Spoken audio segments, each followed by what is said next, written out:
Се навестували разврска на политичката криза по изборот на нов председател на Собранието, по разговорите кои високиот представник на Стејт Департментот Хојти ги имаше со политичките лидери во земјава, но и по најавата дека председателот Иванов утре од новиот собраниски спикер Џафери ќе добие барање да го даде мандатот на парламентарното мнозинство. На прашањето на топ тема на ваша страна дали ова ќе значи разврска и наскоро ќе се формира нова влада, добивме повеќе одговори и издвојуваме некои од нив. За Сашо Мержановски разврската е достигна кулминацијата и нецивилизираниот однос во собранието ја потврди незината слабост и стравот од предавање на власт.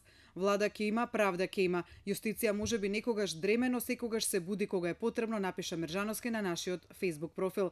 На прашањето само кратко да, како одговор добивме од Златко Андонов и Гоца Стојковска, а Бујар Исмани смета дека мора да има нова влада, инаку ќе биде катастрофа. Тој напиша: "Се брукавме и цел свет ни се смее." Лутвија Зизи пак е настав дека ќе има влада со најдобриот премиер Зоран Заев. Зендел Мехмети Зико пак смета дека сигурно ќе има влада, но и дека злосторниците треба да се изведат пред лицето на правдата. Имаше и поинакви одговори од овие. Ставот на твитерџијата Ацо Меракот е дека удбашко-балистичка влада без даден мандат од председателот е неуставна и тоа ќе биде ново предавство од страна на Заев.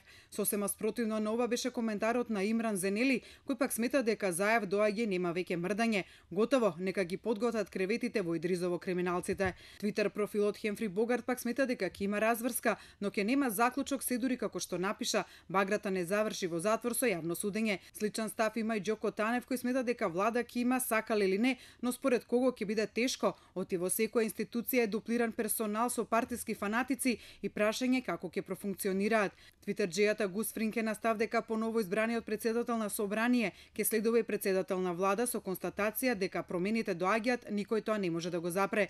Ќе се случат промени во Македонија без разлика колку тоа на некого му се допаѓа или не. Доаѓа правдата, а од неа нема бегање, напиша тој. Коментарот на Харун Ватич на нашето прашање дали ова разврска на политичката криза или нов заплет е дека ова беше разврска со криминално-терористичка структура, крајот доаѓа, а се очекуваат задните трза и затоа што корените на криминалците се длабоки. Потребен е хируршки рез. Твитерџијата Тракинарди пак напиша: "Крај на партијата и луѓето кои не украдоа 11 години од животот", но при тоа додава: "Следи нова влада која мислам не е свесна колкави ни се очекувањата." Сања од коментарите за тоа што ќе следи на политичката сцена во Македонија, може да заклучиме дека страстите се уште не се смирени, но оти сите очекуваат некаква разврска и придвижување на работите.